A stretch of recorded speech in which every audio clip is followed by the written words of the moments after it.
मध्य प्रदेश विधानसभा के मानसून सत्र से पहले कल होगी डॉक्टर मोहन कैबिनेट की विशेष बैठक। यूसीसी के ड्राफ्ट को मिलेगी हरी झंडी। विधानसभा में लाया जाएगा यूसीसी विधेयक। छत्तीसगढ़ विधानसभा में देर तक चली चर्चा के बाद गिरा विपक्ष का अविश्वास प्रस्ताव। सत्तापक्ष और विपक्ष ने एक दूसरे पर लगाए आरोप प्रत्यारोप और सदन की कार्रवाई अनिश्चितकाल के लिए स्थगित।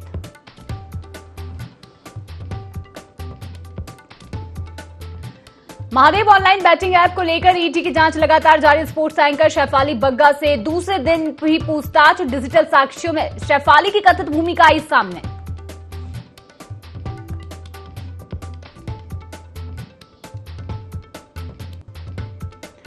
रायपुर से सामने आया दिल दहला देने वाला मामला। टीकरापारा थाना क्षेत्र के एक घर में मिले परिवार के 5 लोगों के शव। आत्महत्या की आशंका, जांच में जुटी पुलिस।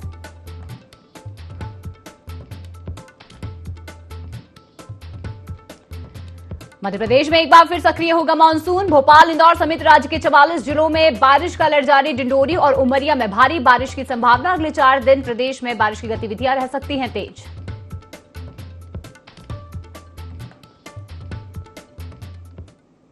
नमस्कार, IND 24 में आपका स्वागत है और मैं हूं आपके साथ शिवा। शुरुआत करेंगे इस बुलेटिन की बड़ी खबर से, जहां सीएम योगी आदित्यनाथ बुलंदशहर, संभल और अमरोहा को देंगे विकास की बड़ी सौगात। बता दें, तीनों जिलों में 1350 करोड़ से अधिक की परियोजनाओं का लोकार्पण शिलान्यास किया जाएगा। तो एक बुलंदशहर में 574 करोड़ की 57 परियोजनाओं का शुभारंभ होगा।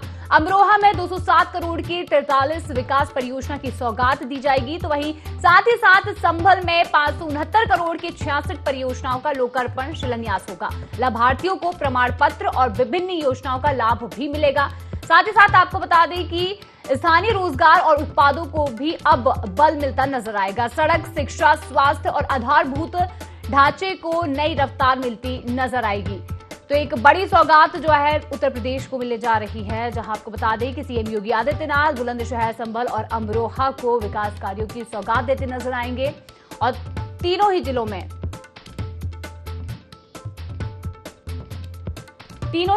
1350 करोड़ से अधिक की परियोजनाओं का लोकार्पण किया जाएगा। चलिए इसी पर और अधिक जानकारी के लिए हमारे साथ स्टेट कोऑर्डिनेटर रूबी जुड़ चुकी है, जिनसे हम अधिक जानकारी लेंगे। रूबी, देखिए, एक बड़ी सौगात जो है अब सीएम योगी आदित्यनाथ देने जा रहे हैं। क्या कुछ अधिक इससे लाभ अब पूरे उत्तर प्रदेश को मिलने वाला है? बुलंदशहर की अगर हम बात करें, संभल की अगर हम बात करें, तो इन तीनों ही जिलों में जो विकास की बड़ी सौगात मिल रही है, इससे कितना बदलाव होगा? शिवा, देखिए, सबसे पहली बात तो ये है कि 574 करोड़ की जो 57 विकास परियोजनाओं का लोकार्पण शिलान्यास अभी हुआ है। खासतौर से अमरोहा में 207 और 43 विकास परियोजनाओं का लोकार्पण किया गया। आपको ये भी बता दूं कि निश्चित तौर पे कहा जा सकता है, बुलंदशहर की अगर हम बात करते हैं या अमरोहा की बात करते हैं, तो कहीं न कहीं काफी विकसित नहीं हुआ था।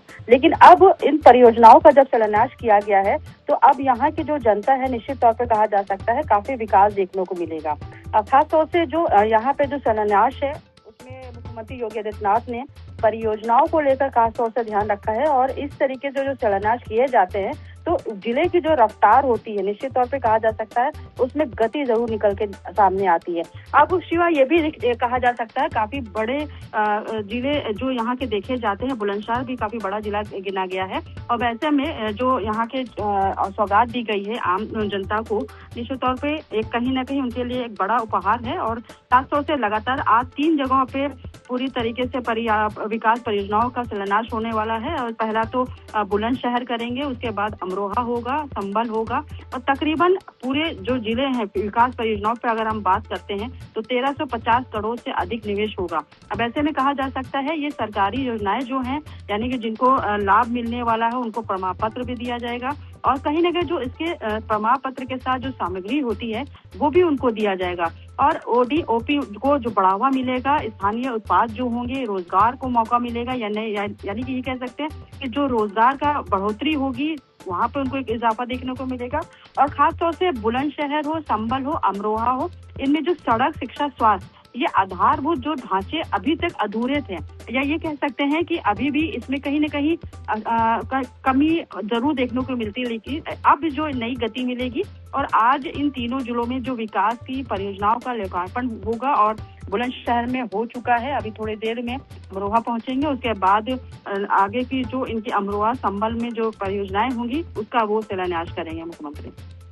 और देखिए कहीं ना कहीं जो एक बड़ा बदलाव है तीनों जिलों में देखने को मिलेगा। बदलाव के साथ साथ अगर देखें तो रोजगार सबसे महत्वपूर्ण माना जा रहा है और रोजगार के अवसर जो है वो भी साफ तौर पर इसके बाद देखने को मिलेंगे। फिलहाल तमाम जानकारी के लिए आपका धन्यवाद रूबी।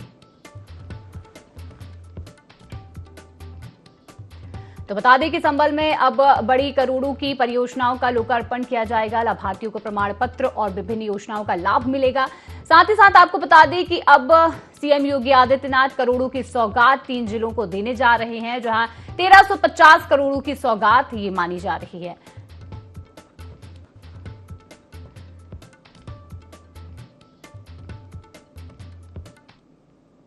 और खबरों में आगे बढ़ेंगे, जहां मध्य प्रदेश में उच्च शिक्षा संस्थानों की गुणवत्ता सुधारने के लिए एनएएसी की तर्ज पर state level assessment and accreditation cell यानी कि एसएएसी का गठन किया गया है। अब इसको लेकर मुख्यमंत्री डॉक्टर मोहन यादव ने यह कहा है कि एसएएसी के माध्यम से प्रदेश के महाविद्यालयों और विश्वविद्यालयों के मूल्यांकन और प्रत्यायन की प्रक्रिया को सुदृढ़ किया जाएगा।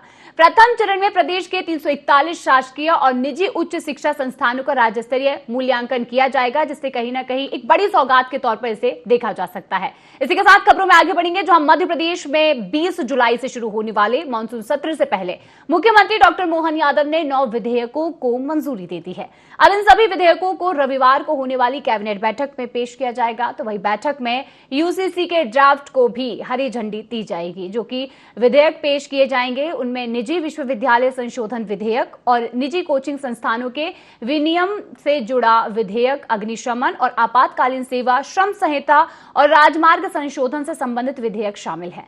सरकार इन सभी विधेयकों को मानसून सत्र के दौरान विधानसभा में पेश करेगी और सत्र में इन विधेयकों पर चर्चा के बाद आगे की प्रक्रिया पूरी की जाएगी।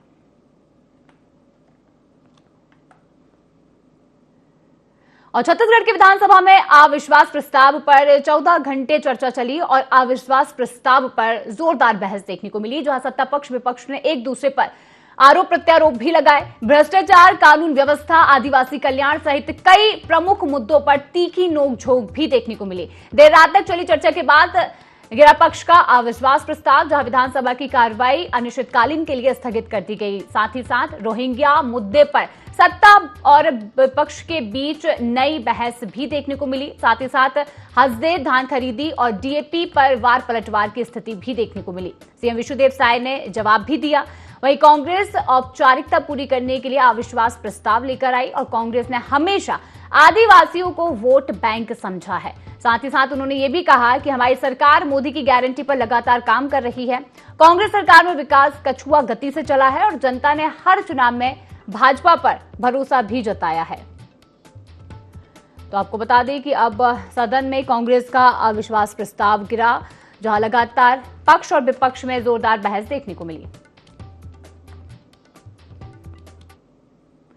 और खबरों में आगे बढ़ेंगे, जहां महादेव ऑनलाइन बैटिंग ऐप मामला, Bigg Boss contestant TV presenter Shefali Bagga से पूछताछ लगातार जारी है। बता दें कि ईडी ने शेफाली बग्गा से लगातार दूसरे दिन भी लंबी पूछताछ की। डिजिटल साक्ष्यों में शेफाली बग्गा की कथित भूमिका सामने आई है। इतना ही नहीं बल्कि रायपुर स्थित ईडी के जोनल कार्यालय में ये पूछताछ की गई है। एक बड़ी पूछताछ ही मानी जा रही है। महादेव सट्टा ऐप को लेकर जो एक बड़ा घोटाला था, जिसे लेकर ये पूछताछ की जा रही है। डिजिटल साक्ष्यों में शेफाली बग्गा का नाम सामने आया है और अब ईडी के जोनल कार्यालय में ये बड़ी पूछताछ जो है साफ तौर पर देखी जा रही है। इसमें और भी कई सारे नाम सामने आए हैं, जिसके बाद अब शेफाली बग्गा से पूछताछ तेज कर दी गई है। लगातार इस पूरे मामले में पूछताछ की जा रही है और दूसरे दिन भी लंबी पूछताछ जो है शेफाली बग्गा से की गई है। डिजिटल साक्ष्यों में शेफाली बग्गा की कथित भूमिका सामने आने के बाद अब हलचल और भी तेज हो चुकी है और लगातार पूछताछ आगे भी की जा सकती है।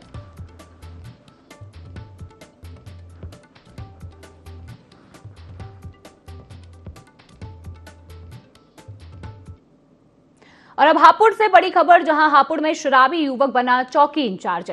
शराबी युवक ने दरोगा की टोपी लगाकर कागज चेक किए, जहां पुलिसकर्मियों की गैर मौजूदगी में शराबी युवक कुर्सी पर दरोगा बनकर बैठा।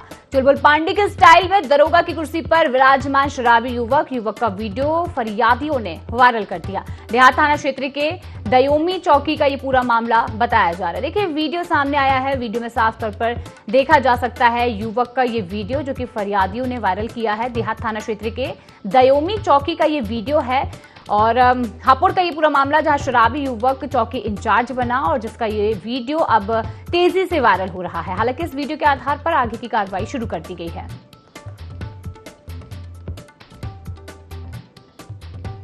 तो आपको बता दें कि युवक का नशे में वीडियो वायरल हो रहा है और जहां देहात थाना क्षेत्र के दयोमी चौकी का ये पूरा मामला है। शराबी जो कि चौकी इंचार्ज बना और इतना ही नहीं बल्कि कागजों को जांच भी रहा है, कागजों की चेकिंग भी कर रहा है, जिसका वीडियो फरियादियों ने बना लिया और उसे वायरल भी किया है। फिलहाल आपको बता दें कि पुलिसकर्मियों की गैर मौजूदगी में ये जो वीडियो है वो सामने आ रहा है। चलिए इसी पर और अधिक जानकारी लेंगे। हमारे साथ नरेंद्र कुमार जुड़ चुके हैं। नरेंद्र, देखिए ये बड़ा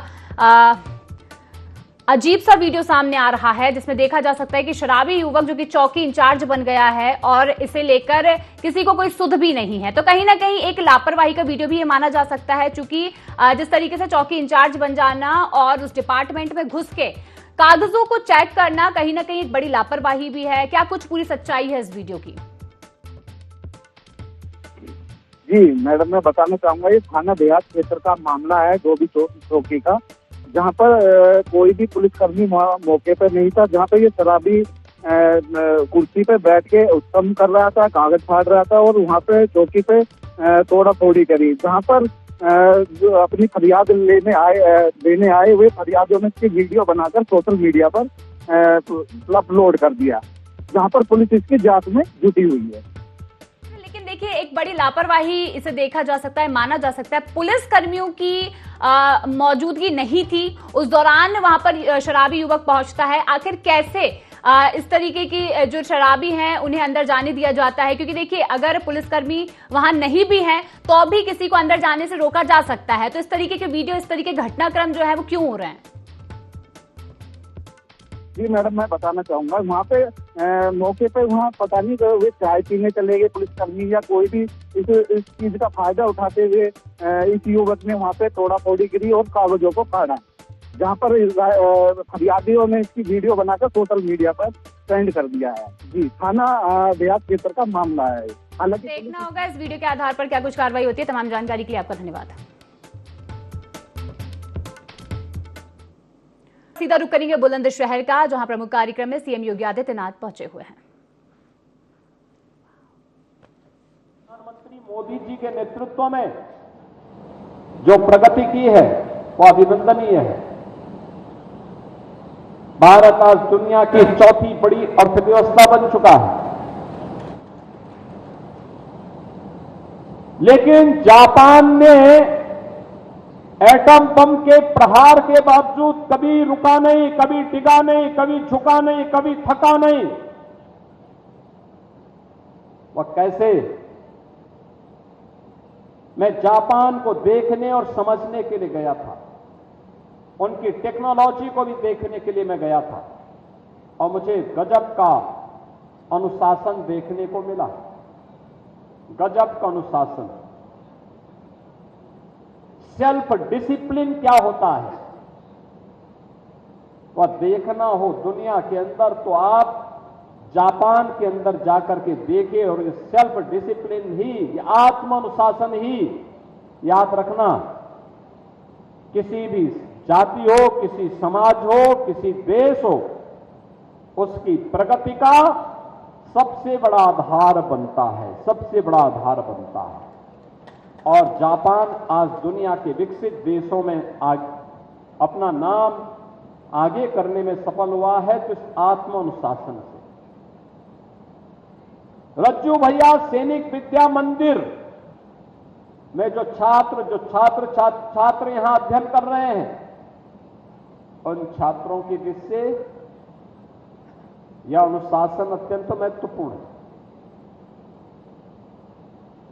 क्योंकि भविष्य उनका इंतजार कर रहा है। एक ऐसा नाम उनके साथ जुड़ा हुआ है जो अपने आप में हम सब के लिए प्रेरणा के स्रोत हैं। सर्वे रज्जू भैया प्रख्यात वैज्ञानिक, इलाहाबाद विश्वविद्यालय में फिजिक्स के प्रोफेसर, राष्ट्रीय स्वयंसेवक संघ जो दुनिया का सबसे बड़ा सामाजिक संगठन है, इसके चतुर्थ सरसंघ चालक 1994 से सन 2000 तक सर्वे रज्जू भैया ने राष्ट्रीय स्वयंसेवक संघ के सरसंघ चालक के रूप में, यानी राष्ट्रीय स्वयंसेवक संघ के चीफ के रूप में पूरे देश और दुनिया के लाखों स्वयंसेवकों को नेतृत्व दिया था। अनेक प्रकल्पों पर कार्य प्रारंभ किया, एक नई दिशा दी।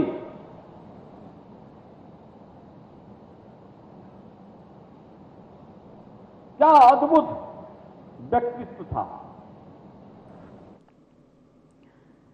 और खबरों में आगे बढ़ेंगे, जहां मध्य प्रदेश में उच्च शिक्षा संस्थानों की गुणवत्ता सुधारने के लिए एनएएसी की तर्ज पर state level assessment and accreditation से यानी कि एसएएसी का गठन किया गया है। इसको लेकर मुख्यमंत्री डॉक्टर मोहन यादव ने कहा है कि एसएएसी के माध्यम से प्रदेश के महाविद्यालयों और विश्वविद्यालयों के मूल्यांकन और प्रत्यायन की प्रक्रिया को सुदृढ़ किया जाएगा।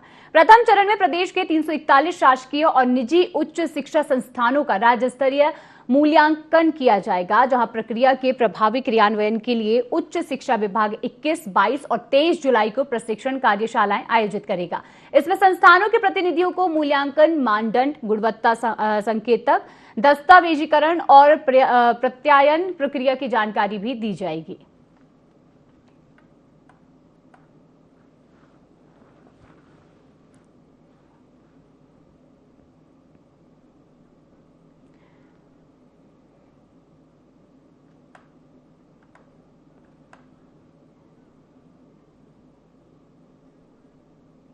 रायपुर के टीकरापारा थाना क्षेत्र स्थित संजय नगर में एक ही परिवार के 5 सदस्यों के शव मिलने से हड़कंप मच गया, जहां मृतकों की पहचान साजिद अली, उनकी पत्नी राबिया और 3 बच्चों इरशाद अली, शाहिदा बेगम और इरशाबा परवीन के रूप में हुई है। सूचना मिलते ही टीकरापारा थाना पुलिस और वरिष्ठ अधिकारी मौके पर पहुंचे और जांच शुरू कर दी है। फॉरेंसिक टीम ने घटनास्थल से साक्ष्य जुटाए हैं। वहीं पुलिस प्रारंभिक जांच के तौर पर मामले को सामूहिक आत्महत्या के एंगल से देख रही है, लेकिन मौत के कारणों की पुष्टि जांच और पोस्टमार्टम रिपोर्ट के बाद ही हो सकेगी। फिलहाल पुलिस सभी संभावित पहलुओं को ध्यान में रखकर मामले की जांच कर रही है।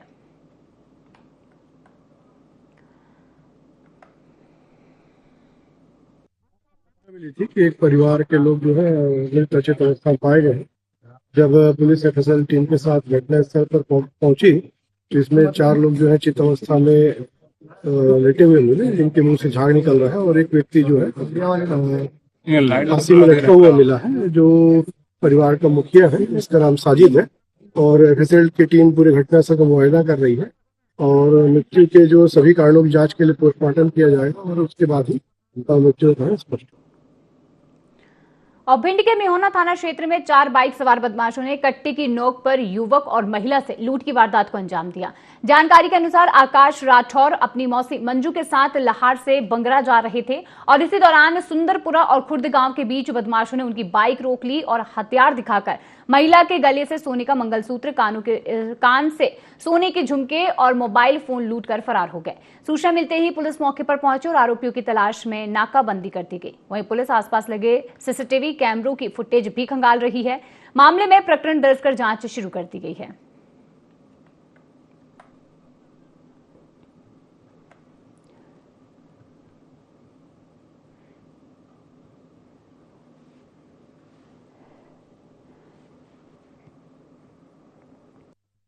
गाड़ी आ रही थी, उन्होंने चलत गाड़ी में तो वो खींचा चाबी, तो उन्होंने हमारे चार लोग थे, वो चारों जने के कट्टे लगाए उन और हमारी अंगूठी उतरवाई, मोबाइल छुड़ाया हमारा।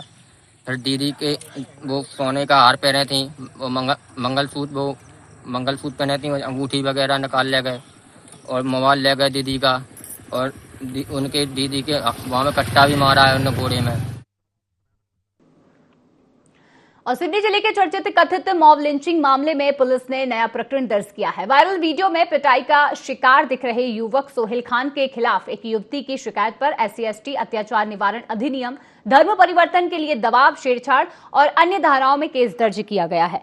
युवती ने आरोप लगाया कि आरोपी उसे लगातार परेशान कर निकाह के लिए धर्म परिवर्तन का दबाव बना रहा था और मानसिक रूप से प्रताड़ित भी कर रहा था। पुलिस के अनुसार पहले वायरल मारपीट मामले में 14 लोगों के खिलाफ प्रकरण दर्ज किया गया था, जिसमें से 10 आरोपियों को गिरफ्तार किया जा चुका है। अब दोनों पक्षों की शिकायतों के आधार पर पूरे मामले की विस्तृत जांच जारी है।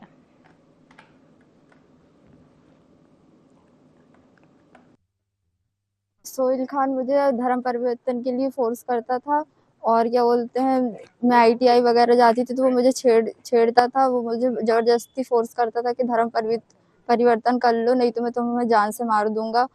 मैंने फिर ये बात मेरे घर पे बताई तो उसके बाद मेरे घर वालों ने स्ट्रिक्ट कार्रवाई ली। मैं सर से निवेदन करती हूँ कि मुझे इंसाफ मिले। एजेंडा बना के लड़की को परेशान करता था। हमारे यहाँ लड़की ने शुरू प्राथमिक रूप से घर में बताई तो घर वालों ने बोले कि चल भाई देख लेंगे। आजकल का समय ही चल रहा सोशल मीडिया में कि लड़के एक लड़कियों को टारगेट करते हैं, तो प्राथमिक रूप से हमने सोचा चलो भाई समझा देंगे। धीरे धीरे जैसे समय बढ़ता गया, ये लड़का हद से ज़्यादा लड़की को छेड़ने लगा, उसको दबाव बनाने लगा कि भाई मैं तेरे से शादी करूँगा, तेरे को सारी सुख सुविधाएँ दूंगा, हमारे मौलवी से चल के मिल लो, धर्मांतरण कर दो, हमारे यहाँ बहुत सुविधाएं मिलती हैं, तुम्हारे हिंदू धर्म में क्या रखा है। उस मामले में 10 आरोपी गिरफ्तार हो चुके हैं, 4 शेष हैं जिनको आज शाम तक गिरफ्तार कर लिया जाएगा। करुणा माना ठाकुर 18 वर्ष निवासी कुचवंदिया मोहल्ले ने एक आवेदन दिया है, जिस आवेदन पत्र की जांच पर से आरोपी सोहेल खान द्वारा प्रार्थिया को दोस्ती कर जबरदस्ती बातें करने के लिए दबाव बनाना, परेशान करना, इसके ऊपर से अपराध क्रमांक 53/26 मध्य प्रदेश धार्मिक स्वतंत्रता अधिनियम 221 के तहत प्रकरण पंजीबद्ध कर विवेचना में लिया गया। खरगोन के टांडा वरुड़ स्थित सीनियर आदिवासी बालक छात्रावास में मूलभूत सुविधाओं की कमी को लेकर विद्यार्थियों ने विरोध प्रदर्शन किया। छात्रों ने भोजन और नाश्ते की खराब गुणवत्ता, बिस्तर और पंखों की व्यवस्था नहीं होने का आरोप लगाते हुए छात्रावास से पैदल खरगोन के लिए कूच कर दिया। सूचना मिलते ही क्षेत्रीय विधायक केदार डावर और जनजातीय कार्य विभाग के सहायक आयुक्त कविता आर्य मौके पर पहुंची। उन्होंने विद्यार्थियों को समझाकर वापस छात्रावास भेजा और उनकी समस्याएं भी सुनी। छात्रों ने अधिकारियों को लिखित शिकायत भी सौंपी है। वहीं सहायक आयुक्त ने बताया कि शिकायतों के आधार पर पंचनामा तैयार किया गया है। सीनियर आदिवासी छात्रावास के बच्चे हमारे पास नाश्ते की और भोजन की कुछ समस्याओं को लेकर उपस्थित हो रहे थे। चूंकि हमने बच्चों को वापस छात्रावास में लाए और उनकी सारी समस्याओं को सुना और छात्रावास का अवलोकन भी किया, साथ ही क्षेत्रीय विधायक महोदय भी पहुंचे थे, उनको भी बच्चों ने अपनी समस्याओं से अवगत कराया।